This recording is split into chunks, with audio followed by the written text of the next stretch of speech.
So hello everyone, welcome to CA Sonali Gulati channel. So I'm going to start जितना भी standards on auditing series, basically जितने भी important essays होते हैं for CA final purpose and for the interview purpose, तो ये video उन सबके लिए relevant रहेगी.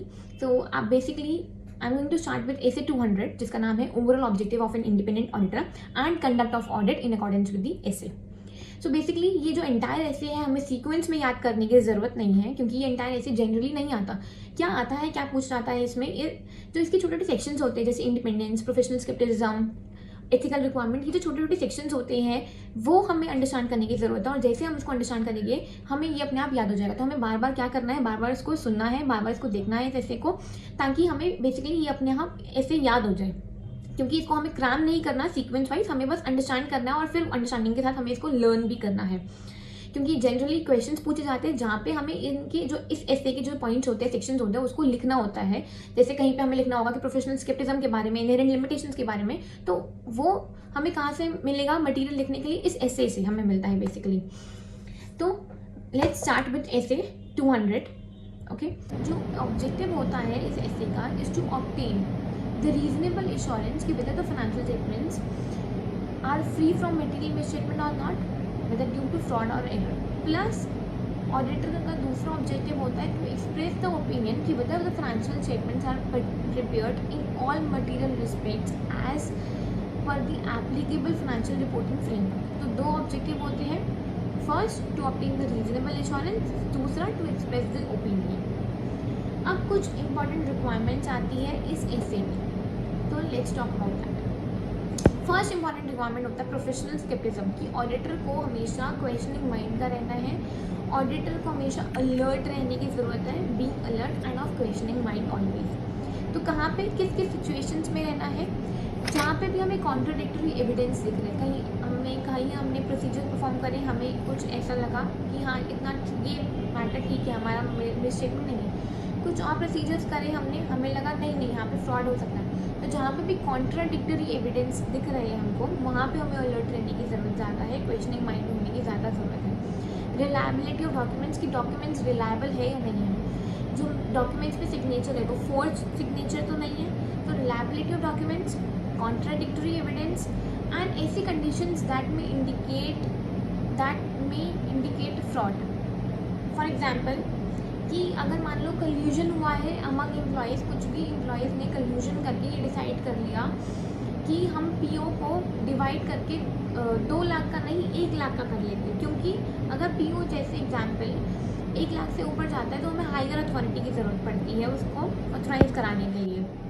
पर अगर पीओ 1 लाख तक का रहेगा तो वो हमें अथॉरिटी की ज़रूरत नहीं रहती. हाउएवर हमें एम्प्लॉय, अगर मान लो हमें कोई चीज़ लेनी है, कुछ भी बिजनेस में रिक्वायरमेंट है जहाँ पे एम्प्लॉय को कुछ चाहिए, जैसे वो अमाउंट है उसका 2 लाख रुपए, पर वो और बेसिकली अथॉरिटी ना लेते हुए, क्योंकि वो एक्चुअली नहीं चाहिए, वो अपनी पर्सनल रिक्वायरमेंट के लिए वो लेगा और बिजनेस के लिए नहीं, तो उसको बेसिकली उसने क्या करा, 2 लाख की जगह उस पीओ को डिवाइड कर दिया 1-1 लाख में, ताकि उसको ऑथराइज करने की ज़रूरत ना पड़े और वो खुद जाके ले ले.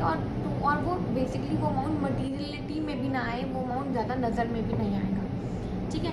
दूसरा एथिकल रिक्वायरमेंट. एथिकल रिक्वायरमेंट होता है कि ऑडिटर को कॉन्फिडेंशियल रहना पड़ेगा, उसको जितने भी मटीरियल, जितना भी अमाउंट इन्फॉर्मेशन मिल रही है उसको कॉन्फिडेंशियल रखना पड़ेगा. ऑब्जेक्टिविटी, इंटीग्रिटी, प्रोफेशनल बिहेवियर हमेशा रखना पड़ेगा and professional competence with due care उसे उन्हें करना पड़ेगा. राइट. नेक्स्ट होता है प्रोफेशनल जजमेंट लगाना. प्रोफेशनल जजमेंट लगाना कि जो भी बेसिकली नॉलेज, ट्रेनिंग, एक्सपीरियंस जितना भी मिला है, जितना भी है ऑडिटर के पास, उसको अप्लाई करना टू मेक डिसीजंस. फोर्थ होता है कि sufficient appropriate audit evidence obtain करना. Sufficient means quantity wise and appropriate means quality wise. Sufficient मतलब जहाँ पे ज़्यादा रिस्क है वहाँ पे ज़्यादा क्वांटिटी में एविडेंस हमें लेने पड़ेंगे, जहाँ पे कम रिस्क है वहाँ पे कम क्वांटिटी के एविडेंस भी चल सकते हैं. एंड अप्रोप्रिएटनेस मतलब क्वालिटी, एविडेंस का क्वालिटी कैसा है, वो ज़्यादा रिलायबल कब होते हैं एविडेंस, जब डायरेक्टली ऑडिटर ऑब्टेन करता है थर्ड पार्टी से, ना कि मैनेजमेंट से. जैसे अगर हमें कोई भी कॉन्फर्मेशन चाहिए होती है ट्रेड क्रेडिटर से या फिर डेटर से, तो हम डायरेक्टली उनको कॉन्फर्मेशन के लिए मेल भेज रहे हैं, ना कि हमें मैनेजमेंट कॉन्फर्मेशन दे रहा है. ओरिजिनल होने चाहिए डॉक्यूमेंट्स, एविडेंसेस, ना कि फोटोकॉपी. फोटोकॉपी की जगह ओरिजिनल होनी चाहिए, डायरेक्टली ऑब्टेन बाय ऑडिटर होने चाहिए, रिटन होने चाहिए ओरल की जगह। तो अगर ये सारी चीज़ें होती है तो मतलब क्वालिटी अच्छी है एविडेंस की, वो अप्रोप्रिएट है, वो रिलायबल है। एंड अब होता है फिफ्थ पॉइंट कि इनहेरेंट लिमिटेशंस क्या होती है ऑडिट की। अब इनहेरेंट लिमिटेशंस कुछ मैनेजमेंट की तरफ से होती है, कुछ ऑडिटर की तरफ से होती है। मैनेजमेंट की तरफ से basically nature of financial reporting ही ऐसा है कि इसमें दिस इन्वॉल्व्स मैनेजमेंट का जजमेंट, तो वो कहीं हमेशा 100% ठीक नहीं हो सकती मैनेजमेंट की जजमेंट। जैसे अगर मैनेजमेंट को लगता है कि ये मटेरियल आइटम नहीं है, इसको डिस्क्लोज करने की ज़रूरत नहीं है ऑडिटर को, हाउएवर ऑडिटर के पॉइंट ऑफ व्यू से वो मटेरियल आइटम थी, उसको डिस्क्लोजर उसका रिक्वायरमेंट था उसका।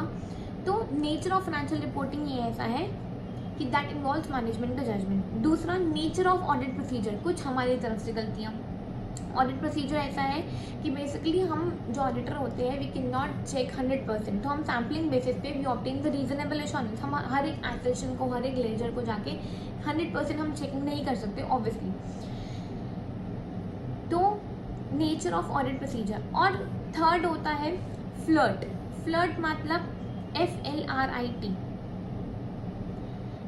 F for fraud, L laws and regulations, I information, R related party and T for time and cost. तो फर्स्ट आता है फ्रॉड, कि फ्रॉड हो सकता है बाय सीनियर मैनेजमेंट। बहुत इजीली फ्रॉड अगर वो करना चाहे तो वो कन्फ्यूजन करके जो सीनियर मैनेजमेंट में जितने भी लोग हैं वो आराम से फ्रॉड कर सकते हैं, और वो फ्रॉड को डिटेक्ट करना भी डिफ़िकल्ट हो पाएगा ऑडिटर के लिए, क्योंकि जितना ज़्यादा बड़ा पोस्ट होता है उनके लिए उतना ईजी हो जाता है फ्रॉड को छुपाना। L for laws and regulation का नॉन कंप्लायंस अगर कर रहा तो वो एक इनहेरेंट लिमिटेशन। इन्फॉर्मेशन अगर नहीं, I information not provided by management, R की रिलेटेड पार्टी डिस्क्लोजर नहीं करा तो ऑडिटर को नहीं पता चल पाएगा कौन सी रिलेटेड पार्टी है या नहीं है। Time and cost benefit analysis, कभी कभी ऑडिटी जो होता है वो time and cost benefit analysis की वजह से वो बहुत ज़्यादा टाइम एंड कॉस्ट की, उसको कम टाइम में कम कॉस्ट में ऑडिट कंप्लीट करवाना है, तो उस चक्कर में फिर ऑडिटर भी रिस्ट्रिक्ट हो जाता है कि ज़्यादा चेकिंग वो कैसे करेगा। अगर तुम बोलोगे कम टाइम में और एफर्ट्स के लिए कॉस्ट भी कम दोगे तो ऑडिटर भी रिस्ट्रिक्ट हो जाएगा कि वो चेकिंग नहीं कर पाएगा ढंग से। तो due to these inherent limitations auditor जो होता है वो प्रोवाइड करता है रीजनेबल एश्योरेंस, ना कि absolute assurance, right. Now sixth is audit risk. Audit risk is a risk that auditor may provide inappropriate opinion when the financial statements are materially misstated. तो audit risk एक combination होता है inherent risk का, control risk का, detection risk का। अब inherent risk और control risk combine में देखें तो इसका मतलब होता है risk of material misstatement, right. Inherent risk एक ऐसा रिस्क होता है कि मतलब possibility of misstatement assuming there are no internal controls. Control risk means when the internal controls fail to prevent, detect or correct the misstatements. Detection risk होना होता है मतलब कि जो ऑडिट के प्रोसीजर्स होते हैं वो फेल कर गए टू डिटेक्ट दी जितने भी मटेरियल मिसस्टेटमेंट्स थे, ऑडिटर के प्रोसीजर्स ही डिटेक्ट नहीं कर पाए मटेरियल मिसस्टेटमेंट को। Now seventh point is independence, की जो एंगेजमेंट का टीम है और जो पार्टनर होता है वो इंडिपेंडेंट होना चाहिए, वो भी किसी भी इन्फ्लुएंस में अंडर मैनेजमेंट नहीं होना चाहिए। So they are not under any influence of management, तो they need to be independent from the management, right. अब हम फटाफट से दोबारा से सारे पॉइंट्स देखते हैं ऊपर से। तो सबसे पहला होता है कि ऑडिटर का ऑब्जेक्टिव क्या होता है, to obtain the reasonable assurance. दूसरा, to express the opinion with the financial statements are prepared in all material respects as per the FRF financial reporting framework. अब इसके इंपॉर्टेंट रिक्वायरमेंट्स होते हैं, टोटल इंपॉर्टेंट रिक्वायरमेंट्स हमारे पास 7 है। First, professional scepticism, alert रहना, questioning mind का रहना, जहाँ पे भी कॉन्ट्राडिक्टरी एविडेंस होते हैं, रिलायबिलिटी ऑफ एविडेंस होता है, कंडीशन दैट में इंडिकेट फ्रॉड, वहाँ पे हमें क्वेश्चनिंग माइंड और अलर्ट रहना। दूसरा, ethical requirement, confidentiality, professional behaviour, integrity, objectivity को देखना, उसके अकॉर्डिंगली ही काम करना। थर्ड इज प्रोफेशनल जजमेंट, अपना नॉलेज, एक्सपीरियंस और ट्रेनिंग को अप्लाई करना to make decisions. Fourth, sufficient appropriate audit evidence obtain करना। सफिशिएंट मीन्स क्वालिटी में एंड एप्रोप्रिएट मतलब quality, sufficient means quantity and appropriate मतलब quality. Fifth is inherent limitations of audit, कुछ उनकी तरफ से लिमिटेशंस होती है, नेचर ऑफ फाइनेंशियल रिपोर्टिंग ही ऐसा है जहाँ पे मैनेजमेंट जजमेंट है, कुछ हमारी तरफ से होता है नेचर ऑफ ऑडिट प्रोसीजर ही ऐसा है, और नेक्स्ट कुछ टोटल मिला के ही होती है जैसे fraud, laws and regulation, information, related party, time and cost benefit analysis.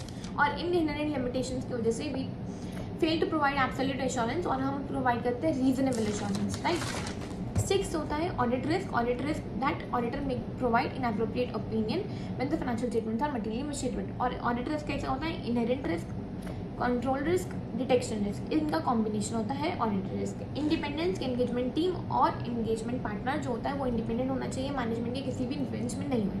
तो ये हमारे 7 पॉइंट्स होते हैं। आपको इन पॉइंट्स को जितना ज़्यादा बारी पढ़ोगे, जितना ज़्यादा बारी सुनोगे, सुनते रहोगे, कभी भी whenever you are free, whenever you get time, तो बस ईयरफोन्स लगाओ और वीडियो को बार बार रिपीट में सुनते रहे, ताकि आपको ये अंडरस्टैंडिंग के साथ आपको ये याद भी हो जाए points. So that's all for today. If you like the video, then please do share, subscribe my channel. Thank you so much.